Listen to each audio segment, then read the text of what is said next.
Баршаңызға қайырлы күн достар, менің каналыма қош келдіңіздер. Бүгін сіздермен бірге өте қолжетімді заттардан тұратын, құрамына бар жоғы 1000 теңге ғана кететін, өте дәмді, ауызда еритін торттың рецептін ұсынатын боламын. Бұл торт әсіресе ауылды жерде хит болатын торттардың бірі. Міндетті түрде видеоның соңына дейін қарап, менімен бірге үйреніп алыңыздар. Және де каналыма тіркелмеген болсаңыздар тіркеліп, міндетті түрде қоңырау батырмасын басып қоюды ұмытпаңыздар. Сонда менің жаңадан шығып отырған видеоларымды жіберіп алмайтын боласыздар. Ал ендеше бастаймыз. Ең әуелі бізге заварный крем қажет болады. Оны өзіміз жасаймыз. Ол үшін бізге сүт қажет болады. Сүтке бір жұмыртқаны саламыз, қантымызды қосамыз және 2 ас қасық кукурузный крахмал қосамыз.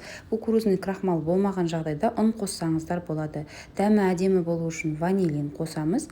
Енді барлығын венчиктің көмегімен жақсылап, біріккенше жақсылап араластырып алатын боламыз.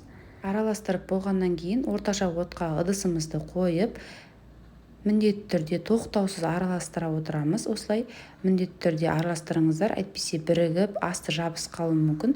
Сондықтан осылай қозғап отырамыз қоюланғанша. Сонда біздің креміміз дайын болады. Осылай қоюланғанда оттан аламыз және бөлме температурасындағы сары майымызды қосып, сары майымыз ерігенше жақсылап араластырып алатын боламыз.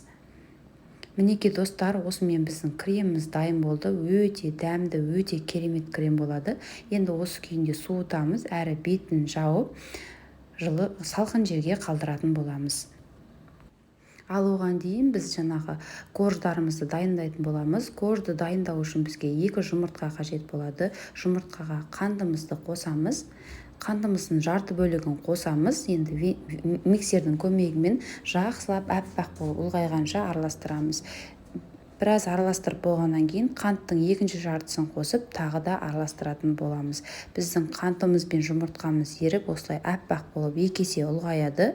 Сол кезде осы сұйықтықтың үстіне сұйық майымызды құйып, тағы да жақсылап бір араластырып алатын боламыз.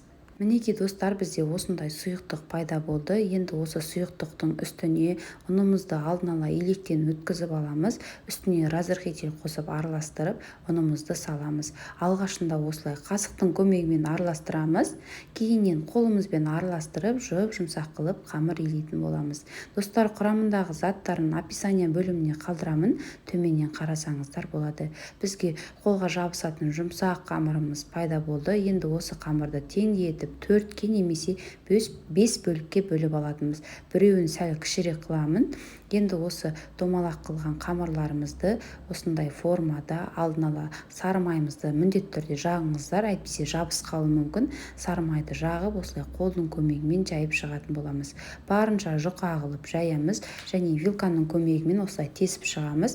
Әйтпесе көтеріліп кетуі мүмкін. Енді осы күйінде печкамызға салып 10-15 минут шамасында пісіріп аламыз. Тағы да қайталап көрсетейін, сіздерге түсінікті болу үшін. Дәл осылай жасаңыздар. Немесе пергаментный бумагаға жұқа қылып оқтаумен жайсаңыздар да болады.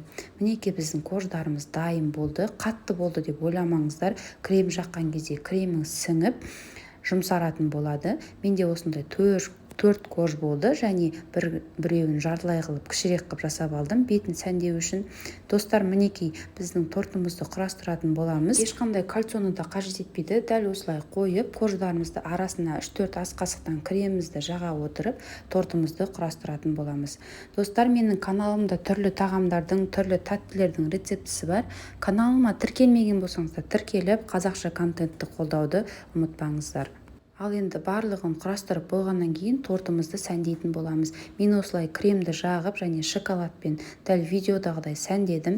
Егер де бұндай мүмкіншілік болмаған жағдайда барлық кремді жағып бетін қалған үгітілген үгітінділермен сәндесеңіздер болады. Өте дәмді, ауызда еритін, қолжетімді және көп уақытты қажет етпейтін торттардың бірі. Сондықтан міндетті түрде дәл осы менің рецептіммен жасап көріңіздер. Видеоны соңына дейін қарағандарыңызға рахмет. Сіздермен болған Нұрия Амангелді. Келесі видеода жолыққанша қош сау болыңыздар. Назарларыңызға үлкен рахмет.